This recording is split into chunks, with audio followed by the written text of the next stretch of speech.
ஹே everyone, எஸ்கேவோட ப்ரொடக்ஷனில் அடுத்து release ஆக போகிற படம் தான் தாய் கழுவி. அந்த படத்தோட ட்ரைலர் இப்போ ரிலீஸ் ஆகிருக்கு. ஆல்மோஸ்ட் இப்போ எல்லாரும் பார்த்துருப்பீங்கன்னு நினைக்கிறேன்.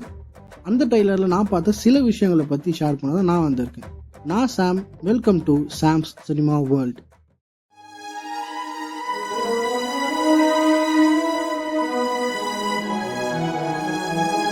ஓகே, ட்ரைலர் எப்படி இருந்தது? ட்ரைலர் ஃபுல் ஃபிளெஜ்டாக பார்க்கும்போது நல்லாவே இருந்தது, நல்ல ஃபன்னாகவும் இருந்தது.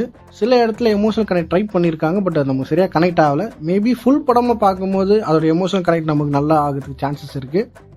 அண்ட் தமிழ் சினிமாவில் அன்னதர் ஒரு ஃபீல் குட் படமாக வர்றதுக்கு மேபி சான்சஸ் இருக்குதுன்னு நினைக்கிறேன். பிகாஸ் இந்த படத்தோட டைரக்டர் தான் அடுத்து எஸ்கே வச்சு சேயோன்ற படமும் RKFI ப்ரொடக்ஷனில் எடுக்கிறாரு. இந்த படத்தோட ரிசல்ட்டை வச்சு தான் அந்த படம் எப்படி இருக்குன்றதையும் நம்மளால் கெஸ் பண்ண முடியும். பார்க்கலாம் மூவி எப்படி வருதுன்ட்டு. அண்ட் ஒரே ஃப்ரேமில் தமிழ் சினிமாவோட 2 பிக்கஸ்ட் ஸ்டாரோட நற்பணி மன்றம் போட்டு நம்மளால் பார்க்க முடியும். ஒரு சைட் தலையோட நற்பணி மன்றம், இன்னொரு சைட் தலைவரோட நற்பணி மன்றம். ஸோ இந்தமாரி சில ஃப்ரேம்லாம் பார்க்கும்போது நல்லாவே இருந்தது. அண்ட் ஃபைனலாக ராதிகா மேம் ரிவ்யூ கொடுக்குற மாதிரி ஒரு சீன் இருந்தது. அது பார்க்கும்போது நல்லா ஃபன்னாகவே இருந்தது.